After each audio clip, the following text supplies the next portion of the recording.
Ya, Assalamualaikum warahmatullahi wabarakatuh. Perkenalkan nama saya Deva Rais, NIM 111170125 dari Teknik Komunikasi Geologi kelas A. Jadi di sini saya ingin mempresentasikan poster saya dengan judul Definisi Endapan Biogenik, Kimiawi, dan Vulkanogenik serta aplikasi atau contohnya. Untuk yang pertama, abstrak. Sedimentasi merupakan sebuah peristiwa atau proses pengendapan yang terjadi pada beberapa komponen abiotik yang ada di lingkungan seperti halnya tanah dan juga pasir. Proses sedimentasi atau pengendapan bisa terjadi di berbagai tempat seperti di darat, di laut, maupun di ekosistem sungai. Endapan sedimen ini memiliki berbagai cara dalam pembentukannya, yaitu secara biogenik, kimiawi, dan vulkanogenik. Bahan yang digunakan yaitu referensi textbook dan jurnal yang dikemas lebih baik dengan metode yang dilakukan sebagai acuan dalam menentukan definisi serta aplikasi atau contohnya. Berdasarkan hasil yang didapat, biogenik terendapkan akibat aktivitas biologi, yaitu biota darat dan maupun laut. Sebagai contoh, batu gamping, rijang, sedimentasi fosfat, dan endapan karbon atau organik. Sedangkan secara kimiawi itu merupakan batuan yang bereaksi dengan kimia dalam menghasilkan evaporit yang merupakan endapan dari air berkonsentrasi garam, sebagai contoh mineral evaporit dan sedimentasi batu besi. Sedangkan untuk endapan vulkanogenik itu merupakan hasil dari erupsi vulkanik yang menghasilkan debu-debu yang mengendap di lingkungan darat atau laut seperti contohnya sedimentasi batuan vulkanik lastik. Untuk yang pertama kita bahas yaitu adalah pengertian atau definisi. Untuk sedimentasi biogenik, itu adalah batuan yang terendapkan akibat adanya aktivitas biologi, yaitu biota darat dan hewan laut. Untuk yang kedua yaitu adalah sedimentasi kimia, itu merupakan batuan yang bereaksi dengan kimia dalam menghasilkan evaporit yang merupakan endapan dari air berkonsentrasi garam. Kemudian untuk yang ketiga yaitu adalah sedimentasi vulkanik, itu merupakan hasil endapan dari erupsi vulkanik yang menghasilkan debu-debu mengendap di lingkungan darat atau laut. Terus kemudian untuk metodologi penelitian yang dipakai, itu yang pertama adalah menggunakan textbook, yang dimana diambil dari textbook Gary Nicol, yang diperkuat dengan jurnal-jurnal acuan atau tambahan, yaitu dari Petitjohn, Sandbox, dan juga University of Saskatchewan dari India. Yang dimana nanti dari textbook dan juga jurnal itu akan mendapatkan definisi-definisi dari biogenik, kimiawi, serta vulkanogenik. Yang dimana nanti dari ketiga definisi tersebut akan didapatkan aplikasi atau contohnya dari tiap-tiap definisi tersebut. Kemudian langsung saja dibahas yaitu aplikasi dan contohnya. Yang pertama itu adalah batu gamping. Seperti yang kita ketahui bahwa batu gamping itu terendapkan pada lingkungan pengendapan laut, yang biasanya material-material yang terendapkan pada batu gamping itu terdapat beberapa fosil-fosil atau organisme, seperti contoh mineral kalsit yang terdapat atau terendapkan pada batu gamping. Kemudian juga terdapat hewan dan tumbuhan pembentuk karbonat itu seperti stromatolith dan juga gastropoda, yang dimana merupakan organisme yang terendapkan pada batu gamping.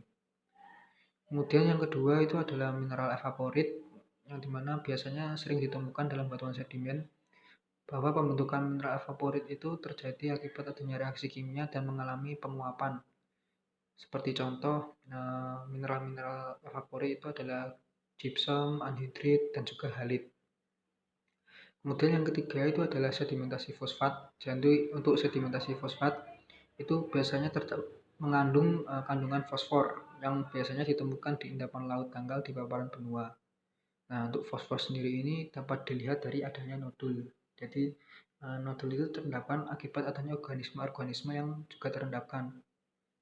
Maka sedimentasi fosfat ini termasuk ke dalam sedimentasi biogenik. Kemudian yang keempat itu adalah rijang. Jadi untuk rijang itu adalah batuan sedimen silika yang berbutir halus. Dan biasanya pembentukan dari rijang itu disebabkan karena akumulasi organisme yang pada umumnya disebut radiolaria. Kemudian untuk aplikasi atau contoh yang kelima itu ada sedimentasi batu besi. Nah, seperti contohnya itu adalah Banded Iron Formation, yang dimana formasi tersebut itu adalah formasi batu besi yang berumur Prekambrian. Jadi formasi ini terdiri dari laminasi atau perlapisan tipis dari sedimen yang kaya hematit dan material lain yang biasanya yaitu siltstone dan juga rijang.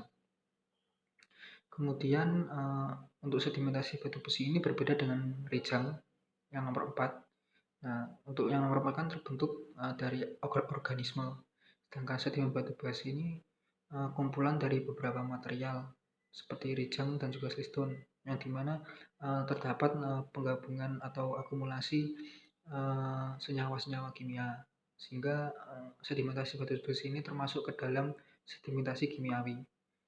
Sedangkan yang keenam itu adalah endapan karbon. Seperti yang kita ketahui bahwa material organik itu terdekomposisi dari tumbuhan atau hewan yang sudah mati, yang kemudian diawetkan dalam kondisi oksigen terbatas, yaitu adalah anaerobik. Seperti yang kita ketahui pada gambar tersebut, yaitu adalah batu bara, yang dimana pada batu bara itu awal terbentuknya itu disebabkan karena pengendapan pada masa lampau lahan gambut, yang dimana berjuta-juta tahun akan membentuk batu bara. Dan untuk contoh lain sebenarnya masih ada banyak, yaitu adalah oil shale dan juga tar sand, yang juga merupakan hasil endapan dari lahan gambut. Kemudian yang untuk aplikasi atau contoh yang terakhir itu adalah sedimentasi vulkanik lastik. Jadi untuk sedimen ini tuh terbentuk karena hasil erupsi atau letusan gunung api, yang dimana akan menyebabkan endapan-endapan debu di sekitaran laut maupun sekitaran darat. Nah, untuk gambar di sini itu merupakan nomenklatur batuan vulkanik lastik, yang dimana klasifikasi ini dilihat berdasarkan ukuran butirnya. Seperti yang berukuran lebih dari 64 mm itu merupakan bom dan blok, sedangkan 2-64 mm itu merupakan lapili. Sedangkan 2 mm hingga kurang dari 0,063 itu merupakan debu halus dan juga debu kasar.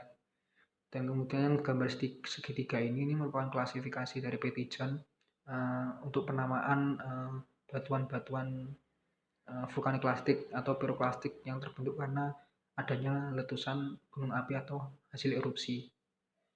Nah, untuk kesimpulannya dari pembahasan di atas, maka didapatkan bahwa yang pertama untuk sedimen biogenik itu adalah batuan yang terendapkan akibat adanya aktivitas biologi. Nah, untuk contohnya itu adalah batu gamping, rijang, sedimentasi fosfat, endapan karbon. Sedangkan yang kedua itu adalah sedimen kimiawi, itu adalah batuan yang bereaksi dengan kimia dalam menghasilkan evaporit yang merupakan endapan dari air berkonsentrasi garam. Untuk contohnya itu seperti mineral evaporit dan juga sedimentasi batu besi. Sedangkan yang ketiga itu adalah sedimentasi vulkanorganik, itu adalah hasil endapan dari erupsi vulkanik yang menghasilkan debu-debu yang mengendapkan di lingkungan darat atau laut. Seperti yang kita tahu, yang sudah dijelaskan di atas bahwa aplikasi atau contohnya itu adalah sedimentasi batuan vulkanik lastik. Nah, untuk contoh-contohnya itu seperti batuan lapili, tuff, bom, dan segala macam.